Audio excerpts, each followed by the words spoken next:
What's the first sign that a movie is going to be bad? If there are multiple trailers for a comedy movie, but they use the same joke in all of them. Funny fun for the family. Plovis Weekly Herald. A Great Adventure. ABC Morning News. 59 Podunk. It's advertised as one of the best movies of the year.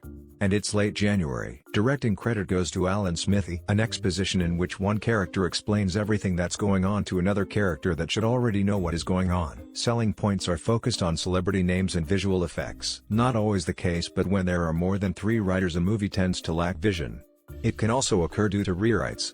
Not a Bomb podcast reviews movies that bombed financially or critically, and this is a subject often discussed if anyone is interested. The trailer is over the top. Someone else put in the work to make the property popular in the first place, and the people in charge of making the movie put zero effort into making it look or feel like the property it's based on, relying on the name and special effects alone. Forced character exposition to move the plot along. You can tell the acting is a waffle even from the trailer, when the trailer already tells you the entire movie. When I want to get up to get some snacks 5 minutes into the movie but don't pause it because I feel like I'm probably not missing out on much. It's been in production for too long. There's always a reason. For a recent example, Chaos Walking. It changed screenwriter, director and production company so many times over 10 years but was sold on it being a Charlie Kaufman movie starring Daisy Ridley and Tom Holland. Kaufman left in 2013. Ridley and Holland filmed it over years due to so many reshoots and failed screenings. Then Lionsgate said the negative reviews were shocking to them. Really? It's directed by Uwe Boll. You can look at the ad and already tell how the story will start and end. Family moves in. Guess what?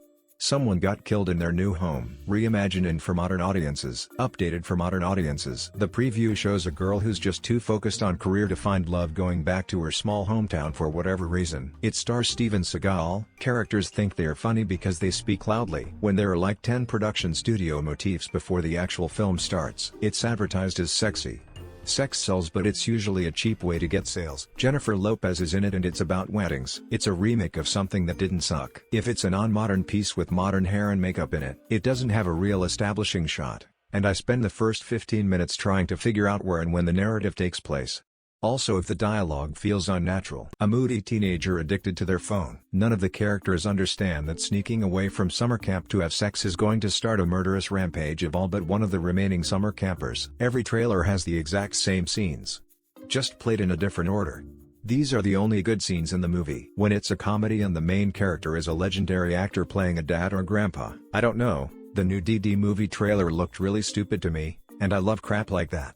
Apparently it's getting pretty good reviews and did okay at the box office opening weekend. When the trailer says something like from the studio that brought you X or from the producer that brought you X, Tyler Perry presents. When they tell me the Rotten Tomatoes score and all the marketing, the dead speak. When you hear in the not too distant future, next Sunday AD, Uwe Boll. I have a feeling the Mario movie is going to bad. It just has the fan service with all the Easter eggs.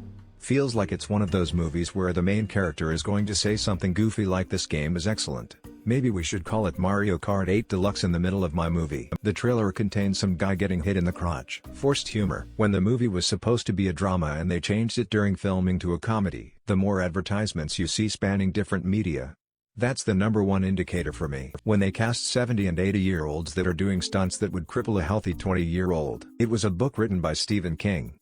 He has had amazing books, but so many were just duds when translated to the movie screen. Starring Rob Schneider. The trailer has the whole movie shown in 5 minutes. 1 hectare. You're seeing it on opening day but no one's reviewed or previewed it yet. It copies the title of successful movies. For example, the Transmorphers movie. When the main actor in the trailer is killed off quick or hardly in the movie. So many movies these days do this thing where they hire well-known actors for a few scenes but put them on all the posters and make it like they're the main character. Bruce Willis is the biggest example of this. He even sold his likeness or whatever it's called when they let other actors wear their face through deepfake but it's still credited as him. When it becomes apparent that it is conscious about itself. A terribly bad joke within the first 5 minutes.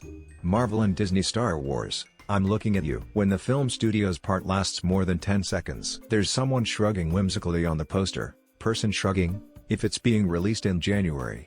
That isn't the case every time. Just most of the time. Features Andy Dick. When there's a beach, surfing, skateboarding, or biking montage in the beginning. If James Corden is in it, it's explicitly advertised as a Christian movie. You learn all there is to know in the trailer. Starts with a ridiculous amount of exposition. When it's a remake, reboot, sequel, prequel, spin-off, adaptation, crossover, whatever of a popular movie, TV show, comic book, video game, etc. 99% of the time, they're cynical cash grabs with no artistic merit and no creativity or originality whatsoever. Movie critics saying it's the best movie ever made, etc. Never trust media paid critics. Starring Jared Leto, based on a true story, pretty reliable indicator, MHO.